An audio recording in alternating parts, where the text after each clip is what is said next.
I did an audio book for James Hannaham. The book is called "Did Nobody Give a Shit About What Happened to Carlotta?" Girl, it was the hardest work I've done in a long time. I wanted to quit, but we are #2 on the New York Times bestseller.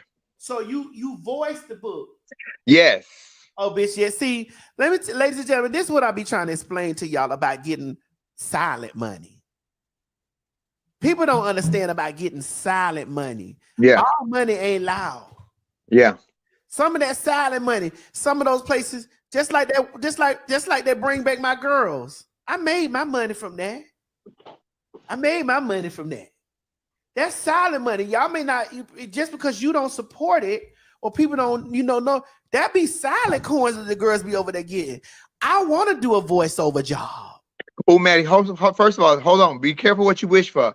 Did you just hear me not tell you that was the hardest work I've had to do in a long, Maddie, because it wasn't my words. It wasn't my story. So when you're doing a voiceover, you have to sit in a chair in a very small booth, very prison, by yourself with the headphones on. You can't rub your nose. You can't cough. You can't even breathe heavy because the audio picks up everything. So you have to redo, like, girl, there was one line that might have been 4 words that I had to redo like 62 times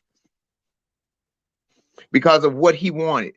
It was very frustrating, but it was $300 an hour at 10 hours a day for 8 days. It was wonderful money. Like you said, it was silent money.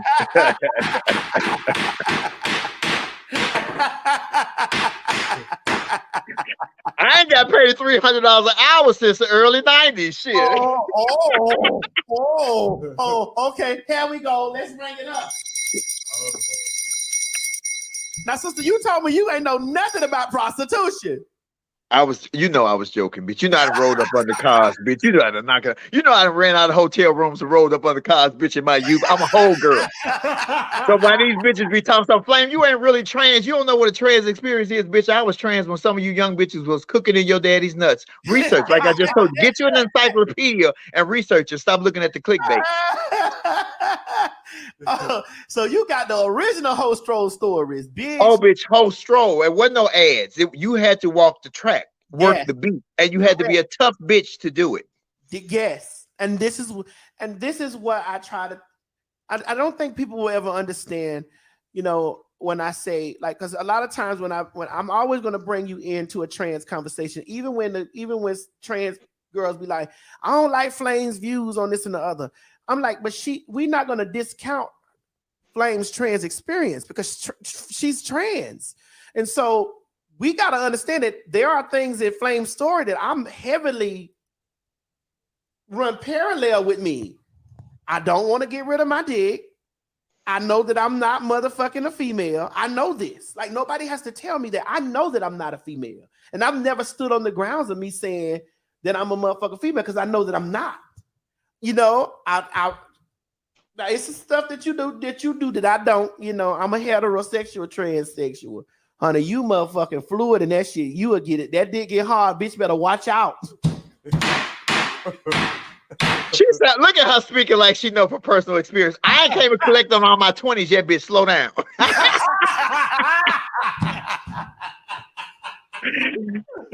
Because I'm going to get all them hush checks. I'm going to get all them hush checks if I give it to you, bitch. That thing get hard. You better watch out because that nigga stick you, goddammit. That nigga. Hey. Look. Hey. And it's just like so many things. Like, I've always looked up to you as far, like, you were the first that people talk about, the first girls that you see on TV. I remember the very first time that I watched you because I'm Black. And so I definitely saw you as one of the first trans girls to occupy a really Black space. To really occupy. BET Comic View was a Black space. See, a lot of people are young. And so because they're young, they don't really understand like real Black spaces. This was before the Breakfast Club. Yeah. This was before RuPaul's Drag Race. This was before a lot of stuff, but a lot of people don't know that. They want to come. And I love that Drag Race has really opened up the world to see that we are entertainers. We just working for a living. So I get that part. But a lot of these queens who don't like me, who don't know me, have not taken the time to research to see that I was the first and only trans woman of color to ever do stand-up on a national platform. And this was back in 2004. Listen, you walked across that stage, and so I'm looking, and I remember the first thing that you said on the thing. You say, "Yeah, I see you niggas looking. I done fucked you up, huh? Huh? You trying to figure out about this red bitch right here?" And and I was like, "Wait, like, are you gonna say that?" And then you told them motherfuckers that you was titties at the top, dick at the bottom, in the joking way that you delivered it. And I was like, "Yeah, I got it." And Maddie, what I did for you and so many others, Beverly LaSalle did for me. And Beverly LaSalle was a character that played on All in the Family in 1974. She was a drag queen. Archie saved her life in the back of a cab. He thought she was a woman, and he gave her mouth-to-mouth resuscitation. So she came to the house to meet him and thank him and give him $50. And he said, "Well, I don't know." He thought she was a prostitute. He said, "Well, how do you ladies like to be called Miss, Mrs.? I don't know how you ladies of the night like to be called." And she snatched up her wig and said, "How about Mister?" And at 9 years old, when I saw that, because I knew I had weird feelings on the inside, I thought something was wrong with me. When I saw that, I was like, "Oh my God, it's somebody else just like me." I Right. knew I was okay. So when just like I did that for them, and I did that for you, hopefully you are doing that for the next generation. You know what I mean? But they keep missing that. They don't understand that representation. And when y'all keep hollering representation, one person, one black, one gay, one trans, one anything, could never speak for a whole community, because we all look different. We think different. We act different. We might be under the same umbrella, but we different people.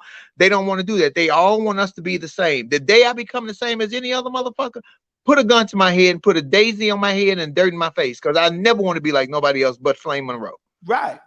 And this is why I have always appreciated you. We have not always agreed on things. We have not always saw eye to eye on. We agree more. We agree more in private.